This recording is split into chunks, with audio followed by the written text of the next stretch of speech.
آج ہم ایک اور بت شکن پیدا ہوا اس کی قسط نمبر 2 کا آغاز کر رہے ہیں۔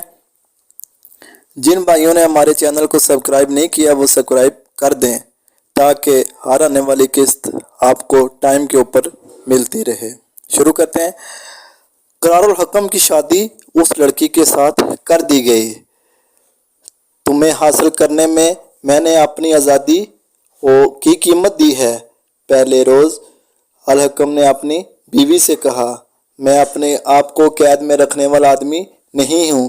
میں یہ بھی نہیں کہتا کہ میرے دل میں تمہاری اتنی محبت پیدا ہو گئی ہے کہ میں آگے نہیں جا سکتا۔ تمہارے چچا نے مجھے تمہارے متعلق سب کچھ بتا دیا تھا اور کہا تھا کہ میں تمہارے ساتھ شادی کر لوں اور یہیں رہوں۔ اگر کسی وقت میرا دل یہاں سے اچاٹ ہو گیا تو تم میرے ساتھ چلو گی کیا؟ کیا میں نے آپ کو خدا اور رسول کے نام پر اپنا خاوند قبول نہیں کیا؟ اس کی بیوی نے جواب دیا، میرا جینا اور مرنا آپ کے ساتھ ہے۔ یہ لوگ اب مجھے اپنا قیدی بنا کر نہیں رکھ سکتے۔ میں نے آپ کو دیکھا تھا تو میرے دل نے کہا تھا کہ یہ آدمی تمہیں اپنی بیوی بنانا چاہے تو اسے قبول کر لینا۔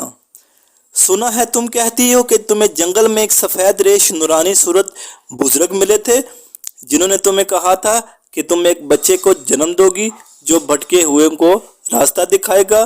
وہ ہنس پڑی اور بولی، یہ میری خواہش ہے کہ میں ایسے ہی بچے کو جنم دوں۔ یہ خواہش اتنی شدید ہے کہ مجھے آوازیں سنائی دیتی ہیں کہ تیری نسل کا ایک آدمی جو تیرا بیٹا بھی ہو سکتا ہے، تیرے بیٹے کا بیٹا بھی ہو سکتا ہے، راہ حق میں اتنا نام پیدا کرے گا کہ دنیا اسے بھول نہیں سکے گی۔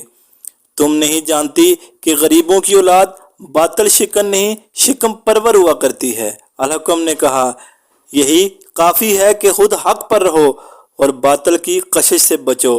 ہمارا بیٹا خانہ بدوش ہوگا، اس کا بیٹا بھی خانہ بدوش ہوگا، یا کسی امیر کے گھر کسی غلیظ کام پر نوکر ہوگا۔ تو کیا میں وہم میں مبتلا ہوں؟ خواہش جو پوری نہ ہو سکے وہم بن کر انسان کا دل بہلائے رکھتی ہے۔ الحکم نے کہا، اس روز تم میری غلطی درست کرنے آئے تھے۔ بیوی نے کہا، تم نے مجھے آیتوں کا ترجمہ سنایا کہ ابراہیم نے اپنے باپ سے کہا کہ آپ بتوں کو کیوں پوجتے ہو جو نہ بول سکتے ہیں اور نہ سن سکتے ہیں؟ میرے ساتھ ہو جائیں، اب میں آپ کو سیدھی راہ پر لے چلوں گا۔ یہ الفاظ میرے دل میں اٹک گئے۔ اس کے بعد میں قرآن نہیں پڑھ سکی۔ ایک یہ آواز سنائی دیتی تھی کہ تو ابراہیم کو جنم دے گی۔ میں نے رات خواب میں ایک نورانی صورت بزرگ کو دیکھا۔ وہ تمہاری طرح میری یہی غلطی درست کر کے مجھے پڑھا رہے تھے جو تم نے درست کی ہے۔ پھر انہوں نے مجھ سے پوچھا کہ تم خوبصورت بچہ بغیر عقل کے چاہتی ہو یا بدصورت بچہ جو عقل والا ہو؟ میں نے کہا کہ میں وہ بچہ چاہتی ہوں جو حضرت ابراہیم کی طرح اتنا حق پرست ہو کہ اس کا باپ حق پر نہ ہو تو اس سے بھی الگ ہو جائے۔ اس بزرگ نے کہا، خدا مجھے لڑکی دے تو وہ اتنی باصورت ہو کہ کوئی خریدار، کوئی ڈاکو اس کی طرف دیکھنا بھی گوارا نہ کرے۔ تم اپنے قبیلے کے رسم و رواج کے خلاف کس طرح ہو گئی ہو؟ قرار الحکم نے کہا، خانوں بدوشوں کی لڑکیاں فروخت ہونے کو ناپسند تو نہیں کرتی۔ معلوم نہیں میرے دل میں یہ بات کیوں بیٹھ گئی تھی کہ میں شادی کر کے ایک آدمی کی بیوی بن کے رہوں گی۔ بیوی نے جواب دیا، مجھے کسی نے کوئی سبق نہیں دیا۔ میرے دل کی آواز تھی جو مجھے اچھی لگتی تھی۔ مجھے یقین تھا کہ میری خواہش پوری ہو جائے گی۔ دل سے وہم نکال دو کہ تم ایسے بچے کو جنم دو گی جو بڑا ہو کر نام پیدا کرے گا۔ الحکم نے کہا۔ الحکم خانہ بدوشوں کے ساتھ رہا۔ شادی کے دوسرے سال اس کا پہلا بچہ پیدا ہوا۔ اس کا نام انہوں نے سبکتگین رکھا۔ بچے کی ماں کا یہ وہم اور گہرا ہو گیا، یہ بچہ نام پیدا کرے گا۔ الحکم بعض اوقات اپنی بیوی کی باتیں سن کر ہنس پڑتا تھا۔ تمہارا دل بھی اس خانہ بدوش زندگی سے اچاٹ نہیں ہوا؟ ایک روز نوجوان بیوی نے قرار الحکم سے پوچھا۔ میرا دل تو اچاٹ نہیں ہوا، الحکم نے جواب دیا۔ یہ سوچ آتی ہے کہ بچے کو میں اس جانوروں جیسی زندگی سے دور لے جاؤں۔ یہ کیا زندگی ہے، جانوروں کی طرح پیٹ بھرنا اور خطرے سے بھاگتے پھرنا۔ میں جانتی تھی میری یہ خواہش بھی پوری ہوگی۔ اس کی بیوی نے کہا،